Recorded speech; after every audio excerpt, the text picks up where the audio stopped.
niat jadi polisi itu nggak ada. Akan tetapi di penghujung saya sekolah, itu saya merasa sepertinya saya nggak sanggup untuk menjadi penceramah seperti apa yang orang tua saya lakukan dahulunya. Orang tua saya itu Haji Muhammad Dahlan Dalimunte itu adalah seorang penceramah yang diundang dari satu tempat ke tempat yang lain. Saya merasa menjadi seorang penceramah ini kok bahasa Jawanya kok ngoyo banget gitu.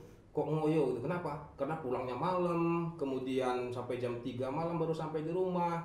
Ini yang saya rasakan, saya sih nggak sanggup kayaknya kok menjadi seorang penceramah. Maka masuklah saya untuk mencari alasan.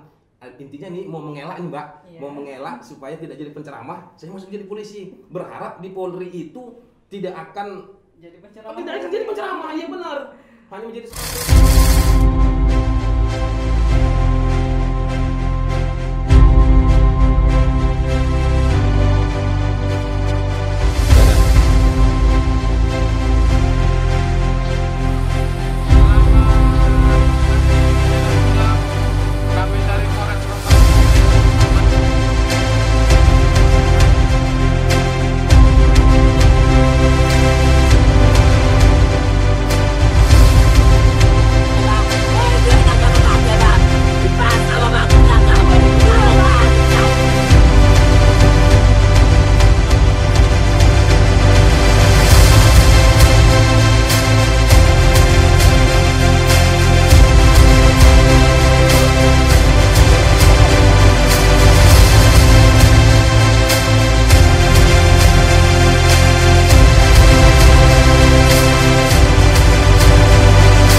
Assalamualaikum warahmatullahi wabarakatuh. Selamat pagi Sobat Duaja dimanapun Anda berada.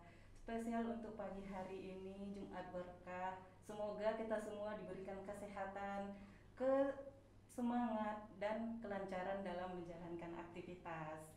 Sebelum saya berinformasikan, sebelum pelaksanaan kegiatan ini kami sudah protokol kesehatan yang ketat. Dan kami berharap kepada Sobat Duaja dimanapun berada, semoga kalian selalu dalam keadaan sehat dan selalu patuhi protokol kesehatan. Di episode kelima kali ini, perkenalkan dengan saya Bribtu Sumiati yang akan menemani Anda selama 20 menit ke depan. Dan tema menarik kita kali ini adalah polisi dakwah. Dan untuk kali ini kita sudah kedatangan narasumber yang adalah senior saya juga, panutan yang bernama, nanti kita perkenalan secara langsung saja ya. Dan untuk lebih detailnya saya minta kepada narasumber kami dengan hormat, silahkan memperkenalkan diri. Baik, Assalamualaikum warahmatullahi wabarakatuh. Alhamdulillah, wassalatu wassalamu ala rasulillah wa ala alihi wa sahbihi wa wala. Alhamdulillah pada hari ini mendapat undangan nih menarik dari podcast Duaja di Polres Rohil. Perkenalkan, nama saya Iqbal Hamzah Dalimunte. Kebetulan saya bersuku Batak nih Mbak. Alhamdulillah, saya juga Batak. Sama-sama Batak ya. Oke, keluarga saya Dalimunte. Pangkat saya sampai saat ini di tahun 2021 masih juga menjabat sebagai Babin Kamtibmas di Desa Karya Mulyasari, yang notabene-nya di Karya Mulyasari itu adalah bersuku Jawa sebenarnya, jadi sedikit agak butuh penyesuaian diri dari Batak ke Jawa, itu sangat butuh penyesuaiannya. Tapi alhamdulillah kalau Jawa dengan Batak ini selalu rukun ya Pak ya. Ya alhamdulillah, saking rukunnya ini Mbak, saking rukunnya Jawa dengan Batak ini ya saya dapat istri ya orang Jawa gitu. Ada hikmahnya juga ya. Ada hikmahnya, benar-benar. Oh iya Pak, hari ini kan tema kita itu polisi dakwah Ya. Memang sengaja kami undang Bapak hari ini karena nama Bapak itu mungkin sudah lebih sudah lebih dikenal. Boleh sedikit bagaimana sih latar belakangnya kok bisa Bapak seorang polisi kok bisa berdakwah seperti itu? Oh, baik. Begini Mbak, sebenarnya saya itu adalah anak kedua dari 5 bersaudara. Sebenarnya dulunya niat menjadi Polri itu nggak ada. Niat benar-benar jadi Polri itu nggak ada. Jadi kami 5 bersaudara, saya adalah anak kedua dari seorang ayah yang dulunya juga adalah seorang penceramah. Dari seorang penceramah, seorang dai yang kemudian memberikan kami pendidikan ke sekolah agama. Jadi kami 5 adik-beradik ini, 5 ini adik-beradik semua mendapat pendidikan dasar, pendidikan agama. Diberikan oleh orang tua. Kemudian niat jadi polisi itu nggak ada. Akan tetapi di penghujung saya sekolah itu saya merasa sepertinya saya nggak sanggup untuk menjadi penceramah seperti apa yang orang tua saya lakukan dahulunya. Orang tua saya itu Haji Muhammad Dahlan Dalimunte itu adalah seorang penceramah yang diundang dari satu tempat ke tempat yang lain. Saya merasa menjadi seorang penceramah ini kok bahasa Jawanya kok ngoyo banget gitu. Kok ngoyo gitu. Kenapa? Karena pulangnya malam, kemudian sampai jam 3 malam baru sampai di rumah. Ini yang saya rasakan, saya sih nggak sanggup kayaknya kok menjadi seorang penceramah. Maka masuklah saya untuk mencari alasan.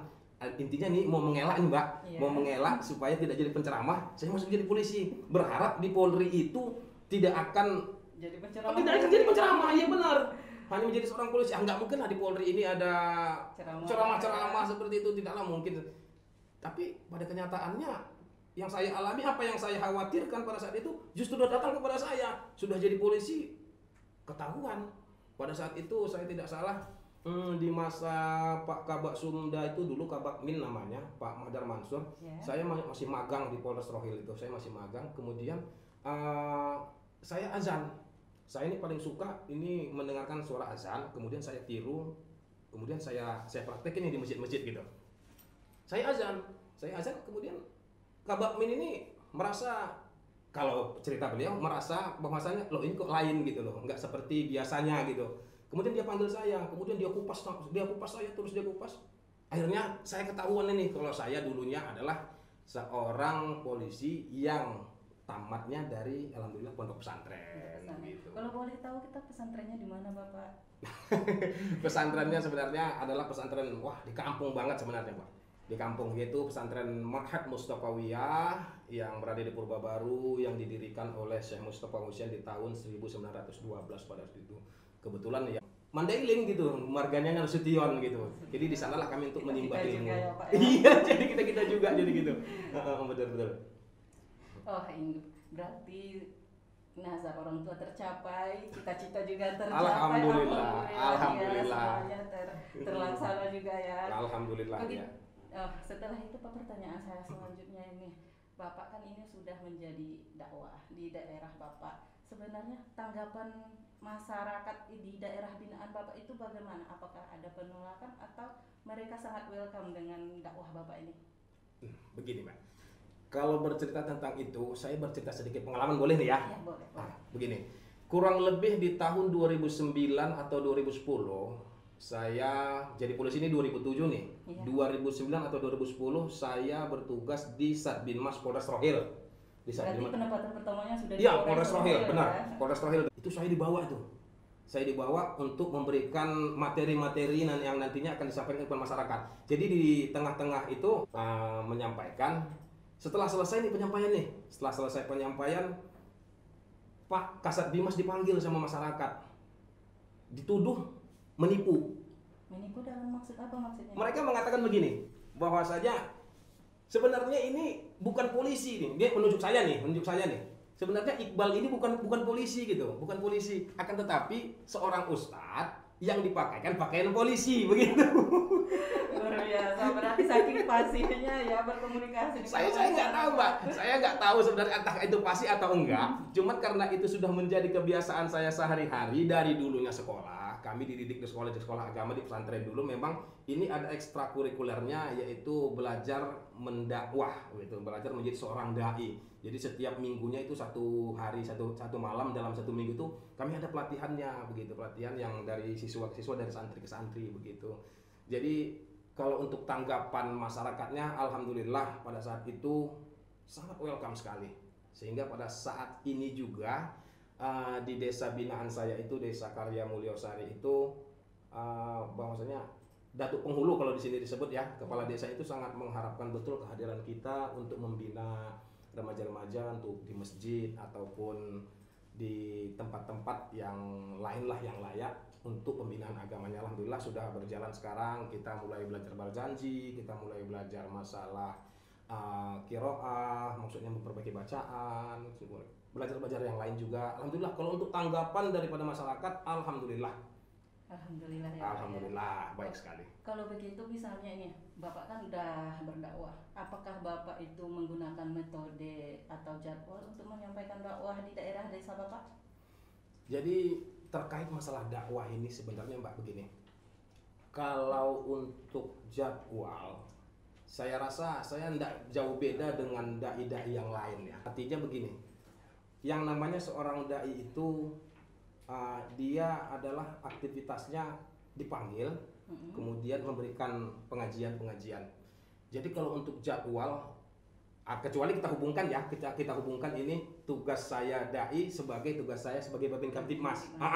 Ya itu baru bisa terjadwal gitu. Maksudnya tugas saya sebagai Babin saya masukkan dalam kegiatan-kegiatan keagamaan. Namun kalau untuk dakwah saya itu biasanya ya sama saja seperti dai-dai yang lain, ustaz-ustaz yang lain ya, musimnya nanti Maulid Nabi, Isra Mi'raj, penyambutan bulan suci Ramadan. Alhamdulillah masyarakat masih memberikan kepercayaan kepada kita. Berarti dia kalau ada acara-acara tertentu saja ya, bukan karena kan kita tahunya Babin Kamtibmas ini ada kegiatan rutin setiap harinya. Iya. Sama door to door ke rumah masyarakat ya. Baik Pak, selama ini kan sejauh ini Bapak sudah jadi seorang dai Kamtibmas, sudah prestasi apa sih yang Bapak raih sampai dengan saat sekarang ini? Soalnya kita tahu Pak Iqbal ini sudah sangat luar biasa lah dalam berdakwah. Nah, sebenarnya kalau prestasi belum ada sih Mbak, yang sebenarnya yang dikatakan prestasi itu nggak ada sebenarnya. Tapi Allah mungkin berkata lain, memberikan tanggung jawab dan kepercayaan kepada saya itu melalui kegiatan saya di dalam kegiatan keagamaan, di dalam kepolisian ini, ya yang mana dulunya citra polisi ini kan sampai sekarang itu masih ada orang yang tidak percaya dengan polisi gitu. Tapi ya berkat daripada kita sabarlah kan gitu. Sebenarnya bukan prestasi, kalau buat saya nggak prestasi sih Mbak, tapi itu seperti tanggung jawab yang besar di pundak saya sepertinya. Pada saat itu alhamdulillah Allah memberikan saya tanggung jawab itu seperti penghargaan dari Kabak Harkam, alhamdulillah. Kemudian pada saat itu juga Kapolda Riau di tahun 2000, kalau saya tidak salah tahun 2015 atau 2017 itu kalau saya tidak silap, saya diberikan juga sebagai pemenang. Baik, tunggu sebentar Bapak, sebelum kita lanjutkan kita lewatkan yang satu ini. Oke, terima kasih. Assalamualaikum warahmatullahi wabarakatuh. Hamdan wa syukranillah wassalatu wassalamu ala rasulillah. Saya Brigadir Iqbal Hamzah Dalimunte. Saya bertugas di Kepolisian Negara Republik Indonesia sebagai Babin Kamtibmas Kepulauan Padamaran, Polsek Bangko, Polres Rokan Hilir. Khairun nas anfa'ul linnas. Sebaik-baik manusia adalah yang bermanfaat bagi manusia yang lainnya. Berhadapan dengan masyarakat dalam hal bidang agama bukanlah suatu hal yang mudah, terutama melihat situasi dan kondisi saat ini. Banyak sekali pemecah belah persatuan dan kesatuan bangsa dengan mengatasnamakan nama agama. Ini menjadikan tantangan yang sulit bagi saya.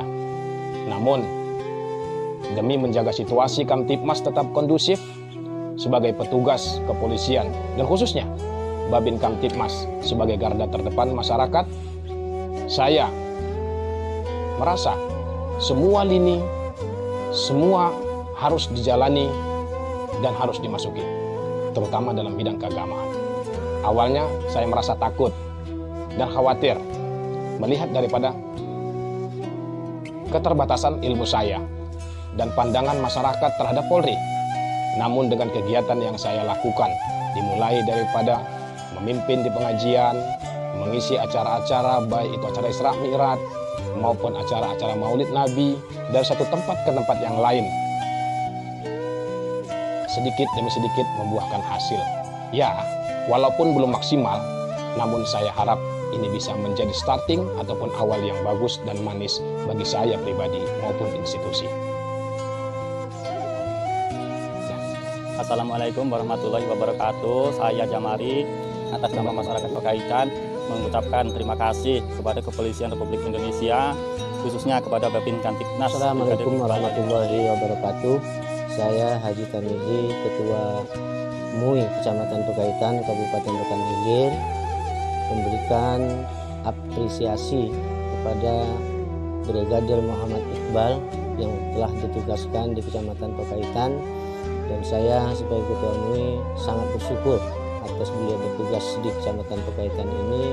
Di samping beliau sebagai tugas harian sebagai kepolisian, beliau juga kami libatkan untuk bertugas untuk di bidang keagamaan, yaitu melaksanakan kegiatan khutbah meninggal dunia, juga kami libatkan untuk mengisi. Baik Bapak, kita sudah kembali lagi. Silahkan Pak dilanjutkan tadi bagaimana dengan prestasi Iya. yang sudah diraih. Ya, seperti saya katakan, saya ulangi lagi bahwasanya itu bukan prestasi, akan tetapi ya sebuah tanggung jawab dan beban buat saya. Pada saat itu Kapolda Riau pada saat itu bersedia memberikan saya sebagai juara 1 dalam lomba Dai Kamtibmas Polda Riau pada saat itu dalam bidang kategori Berarti ceramah. itu seluruh kecamatan, Seluruh ya, kabupaten. Pak? Seluruh kabupaten. Luar biasa. Terus Pak, itu baru 2 aja? Alhamdulillah baru itu sih yang rezeki yang diberikan Allah dan tanggung jawab yang besar buat saya sih sebenarnya. Ada lagi, Iya, ya. Mudah-mudahan insya Allah. Mudah-mudahan ke depan lagi. Ya, terkait ini Bapak kan sebagai Babin juga pasti banyak permasalahan di daerah binaan Bapak. Sejauh ini apakah dengan ini ya, Bapak kan sebagai Dai Kamtibmas, apakah itu bisa menekan permasalahan di daerah binaan Bapak? Apakah dia tidak berpengaruh sama sekali? Jadi intinya begini Mbak, jadi kan Polri ini mengemban semua tugas dan fungsi. Jadi siapapun dia Polri-nya, baik dia Babin Kamtibmas, Reskrim, semua mengemban fungsi Binmas juga. Iya. Jadi ketika ada permasalahan yang kita hadapi, khususnya buat saya yang didapuk sebagai Dai Kamtibmas, ini buat saya semakin mudah untuk merangkum dan merangkul masyarakat itu dalam menyelesaikan permasalahan-permasalahan yang timbul di masyarakat. Alhamdulillah, berarti dia lebih tenang. Iya, betul, lebih berterima di masyarakat. Kenapa begini Mbak? Karena ketika orang memberikan omongan tanpa ada kegiatan ataupun aksi, orang itu nggak akan percaya gitu. Tapi ketika kita sebagai Babin Kamtibmas ini, kita memberikan bahasa kepada masyarakat yang baik, tapi kita juga memberikan aksi gitu, memberikan aksi seperti ayo sama-sama kita yuk ke masjid, yuk ayo sedekah, yuk kemudian gitu ayo kita berkurban. Pada 2 tahun yang lalu kita kan menjalankan program juga sama Datuk Penghulu nih. Datuk Penghulu itu program supaya kita giat untuk berkurban gitu, berkurban. Jadi kita memberikan keluangan lah, artinya seperti arisan, seperti ngumpul duit, nabung duit sebanyak 7 orang gitu. Kita jadikan ini menjadi 1 tahun penuh kita belikan sapi gitu. Artinya ini sangat berterima buat mereka. Dan pada saat itu saya juga disuruh nih, kebetulan Bapak ini Pak yang mengelola dengan penghulu, katanya dengan Datuk Penghulu atau kepala desa, permintaan kami nih katanya, wah ini jadi tugas lagi buat saya nih, permintaan kami Bapak lah sebagai khotib Idul Adhanya gitu ataupun sebagai imamnya. Ya Alhamdulillah tugas dan tanggung jawab yang diberikan pimpinan ternyata itu berterima kepada masyarakat, dan kita juga menjalankan tugas itu. Ada juga tugas dari masyarakat, gini tadi tugas sosial tadi nih Pak. Berarti jadi lebih mudah ya Pak. Alhamdulillah lebih selain mudah. memberi pesan Kamtibmas berarti memberi kenyamanan. Betul, juga, betul Pak, sekali, ya. alhamdulillah. Baik Pak, berarti di daerah binaan Bapak stakeholdernya mendukung penuh ya? Sangat mendukung penuh, tugas baik dia Bapak. penghulu, BPKP-nya, kemudian Sekdes dan aparatur kepulauan RT RW dusunnya. Alhamdulillah sama-sama kita duduk rembuk bersama. Dalam arti kata satu kata-kata itu, duduk sama rendah, berdiri sama tinggi itu sama-sama kita lakukan. Mereka sangat mendukung betul, antusias betul dengan kegiatan yang kita lakukan. Alhamdulillah, semoga bisa menjadi contoh ya buat bapak-bapak Amin, yang ya rabbal alamin. yang lainnya. Baik Pak, ini kalau misalnya ini kan dukungan dari stakeholder terkait itu sangat mendukung. Kalau dari dinasnya bagaimana nih Pak? Boleh disampaikan kepada penonton, apakah dinas membiarkan begitu saja? Apakah dukungannya bagaimana Bapak? Begini Pak, dahulu saya mengawali ini menjadi dai tapi tidak menggunakan nama Polri. Kenapa begitu? Karena saya khawatir bahwasanya kita dianggap itu pencitraan, kan begitu. Tapi lama-kelamaan jadi kan masyarakat ini tahu kalau saya ternyata polisi. seorang petugas Polri gitu loh. Dan ini di masa itu kira-kira 4 atau 5 tahun yang lalu, ini terdengar oleh Kapolres bahwasanya saya seorang anggota Polri berceramah begitu. Kemudian saya dipanggil, saya ditanya sama Bapak Kapolres pada waktu itu, benar kamu ceramah? Iya dan benar dan saya udah takut nih, saya pikir akan menjadi permasalahan apa lagi dia. Iya benar. Kan polisi ditakutkan membawa betul. pengaruh. Betul. Namun ternyata apa yang saya pikirkan di dalam pikiran saya itu, dalam kepala saya itu semua terbalik, bertolak belakang. Dikatakan Kapolres pada saat itu bahwasanya mulai besok kalau kamu ingin melakukan ceramah harus berpakaian dinas. Wah, dalam hati saya rasanya. Berarti betul-betul didukung. Berarti dukungannya kan penuh begitu, Mbak. Dukungannya penuh. Artinya setiap saya mau ceramah itu harus berpakaian dinas, harus diketahui oleh pimpinan. Minimal Kapolsek saya harus tahu kalau saya berangkat ceramah gitu, Mbak. Dan dukungannya sangat antusias, alhamdulillah hingga saat ini. Alhamdulillah. Baik, Pak. Untuk ini setelah dukungan dari pimpinan dan dinas, apakah menurut Bapak kendala yang sering Bapak hadapi dalam berdakwah di daerah Bapak? Kalau yang dikatakan kendala, dahulu memang saya anggap itu kendala, tapi sekarang sudah enggak lagi. Apa itu? Yang pertama, ini saya di suku Batak nih. Saya suku Batak nih. Suku Batak ini sementara saya berpijak di tanah Melayu, di tanah Riau, di tanah Melayu. Kemudian daerah saya itu lebih banyak notabene-nya orang Jawa. Jadi ini untuk menyesuaikan diri saya dengan orang Melayu dan orang Jawa, ini buat saya kendalanya pada saat itu. Tantangannya. Orang Batak ini kan karakternya keras, suaranya keras gitu. Orang Jawa lembut. Orang Melayu juga lembut. Jadi ini yang susah buat saya dahulunya memang menjadi kendala buat saya untuk menyesuaikan diri saya kepada suku-suku tertentu begitu. Kan tetapi kalau sekarang sih alhamdulillah. Berarti itu cuma kendala-kendala ringan saja. Kendala ringan. Tantangan atau misalnya yang lain, penolakan atau tidak. Kalau saja ini tidak ada musibah atau wabah di negeri kita seperti ini, mereka udah pesan semua gitu loh, maksudnya baik dari keluarga, teman, tetangga untuk saya memberikan ceramah lagi gitu ke desa-desanya gitu. Desa-desa. Berarti Bapak nggak mencakup di desa sendiri saja, bisa juga ya diundang ke daerah lain ya? Iya betul. Saya kira Bapak hanya untuk daerah binaan Bapak saja. Oh iya Pak, berarti Bapak pernah nggak diundang ke luar kabupaten atau ke tingkat provinsi, sudah pernah belum Pak? Alhamdulillah kalau untuk luar kabupaten juga saya sudah pernah. Sudah pernah. Untuk daerah Sumatera Utara, daerah ya di Gunung Tua dulu udah pernah juga. Kampung halaman. Berarti sudah banyak juga ya dibawa nama baik Polres Rokan Hilir. Alhamdulillah, insya Allah kalau memang pun itu dicatat Allah sebagai hal yang positif, hal yang baik, alhamdulillah saya akan terus membawa nama Polres Rokan Hilir dengan nama baiknya dalam dakwah saya, insya Allah. Alhamdulillah. Baik Pak, ini kan kita dalam kondisi COVID-19 di mana aktivitas masyarakat banyak yang dikurangi, banyak yang tidak boleh. Sejauh ini Bapak sebagai Babin Kamtipmas bagaimana sih memberikan pandangan atau edukasi kepada masyarakat agar mereka bisa mengikuti protokol kesehatan dari pemerintah? Begini, sebenarnya pemerintah itu sudah cukup bijaksana dalam menangani satu permasalahan.